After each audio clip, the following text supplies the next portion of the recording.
We all start somewhere. First court, first swing, a first down, Stroud to the sideline, an upset, Caitlin Clark continues. a game winner, a moment that changes everything. Are you serious? And Ronald Acuna Jr. just made history.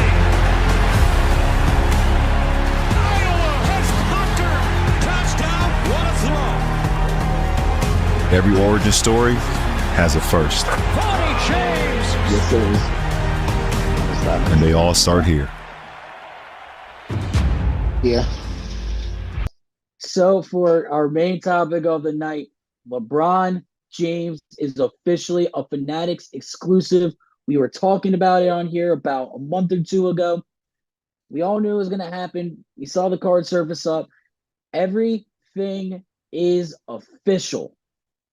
And there's literally the picture of LeBron holding up the contract as well. You can roll that too, Chris. But yeah, no. I am very excited to see LeBron James is going to be actively signing cards again. Upper Deck has been on the down. Fanatics is on the high. And Fanatics is getting the NBA license soon. So, you know what? We might be seeing some NBA LeBron cards soon. I think it's cool. But again, from the beginning, my whole dilemma with all this stuff is I think a big part of at least for some people, not everybody. For collectors, this is awesome. It's just going to give you another opportunity to get LeBron auto, right? But for people who use this as an investment tool, which maybe that's not what it was intended to be, whatever the argument is, regardless, a good chunk of people that have money in the hobby, it's for that reason. It's for investment purposes. And I'm a little concerned with new LeBron autos coming out, for example. What is that going to do to the value of the current stuff? I'm a little concerned there. That aside, overall, it's definitely exciting for the hobby. It's just, I'm wondering what the market is that they're trying to bring in. Which, if it's a bunch of young people who they're trying to attract into the hobby because now they have a new chance of getting an auto from like a LeBron James, I totally get it. But at the same time, one of the reasons that LeBron autos are so great is because they're hard to get. So if you're going to reintroduce them, it's the same thing we said about the Bradys. The Bradys are all great unless they do it again. If Bowman does it again with Brady, it's going to hurt the value of all these ones that are selling now. So overall, I like what Fanatics is doing. I mean, when do you ever see commercials for cards? You just don't. So it's great because I want people in the hobby. But at the same time, what is this going to do to those other ones? I don't think it's going to do a lot. I think they're going to make LeBron limited like Brady's limited. And especially if it's going to be an NBA licensed product, let's just say, for example, I think let's say Topps releases 20 products a year. I think they'll probably drop about 50 LeBron autos in the per set. I don't think it should really affect his value that much. The only way that I think it balances out is if they bring in enough people into the hobby where the values balance out. If you bring in more people and you're creating more of a demand, then it's okay to release more product as long as the demand fits the need for the product. Once you have that ratio, right? If all these people want LeBrons and it's hard to get them, it's okay if you're tripling, quadrupling the amount of people that want these LeBrons to drop to drop a few more, So I'm not saying that they're definitely going to crush the value because their approach, they're going after new people, which is awesome. So if you get enough new people in and you keep the print runs under control, it shouldn't be an issue. But again, value is all supply and demand. So if there's not enough people coming in to support the new products, then it is going to kill the value of the old ones. Because say I'm saving my money to buy a LeBron auto. Maybe now instead of buying it from that person, I'm just going to wait and buy them from Fanatics when they take over the licensing. And then that person that's holding that LeBron has one less buyer who's interested in his LeBron. So what you're going to have to do when he wants to sell it is going to have to lower his price. But again, if the demand is still there, if they bring in enough people interested in the hobby, in the products, then it won't matter because there's there's going to be plenty of people that still want these things. So I'm very curious to see where they go with it. But from the looks of it, seems like it's going to be all right because they're, in my opinion anyway, they're doing a very good job of adapting to modern marketing. Yeah, as of now, though, too, you have the one-on-one superfractor that is signed by LeBron and Bronny, which we also do have the picture of. That's another product that's coming out on the 17th, which is the Topps Bowman Chrome U. And that has the one-of-one superfractor LeBron, Bronny, James, and that's going to be a big card. That's crazy. Forget about it. That's going to be a big-ass card, bro. Yeah, that's a monster. That's I know I don't even know how much I've heard. Do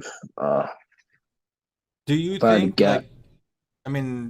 listen, LeBron doesn't need money. He doesn't need any more fame. This is all for his son, right? This is all for Bronny, right? What, these cards? Everything he's doing. Like, the Fanatics stuff, he doesn't need it. Like, he doesn't need to do any of this. He doesn't have to sign another card the rest of his life. His cards are going to be worth crazy amounts of money.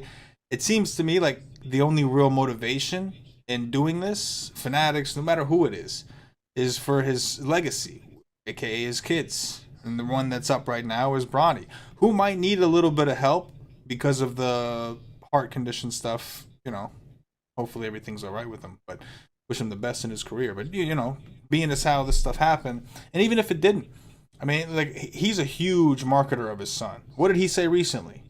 He thinks his son can play for the Lakers now. So he's out there really pushing his son. He's gassing up Bronny, though. Don't get me wrong, Bronny's a terrific basketball player, but Bryce is the better one. Bryce is the one that's going to be possibly a top prospect, not Bronny. They're giving Bronny the push, which I totally and 100% get. But with you saying that, is he doing this for his sons? I don't think so. I think he's doing it just for more money, if you want my complete honest opinion. But you know what? I can't hate about having more money on that and making more money. You can't hate on that, man. I don't hate on it. It's just, to me, like, there's a certain level where I think it doesn't mean as much to people anymore. And he's at that level. Like, money's not something he has to worry about. And it's not something that his kids have to worry about, his kids have to worry about. So for me, I feel like it's more of a legacy thing, like a name thing. He's got Bronny coming up. Bronny needs a little bit of a push. He wants people to know he's behind his son 100%, so they're not hesitant to pull the trigger when it comes to drafting him or whatever it is. Like you said, he's gaslighting him. So to me, it does kind of seem like everything he's doing at this point in his career, picking the Lakers, everything he's doing, I think it's all preparing his family to be in the best position possible, aka his sons. He's not even preparing for that, bro. He's thinking bigger. He wants to own an NBA team.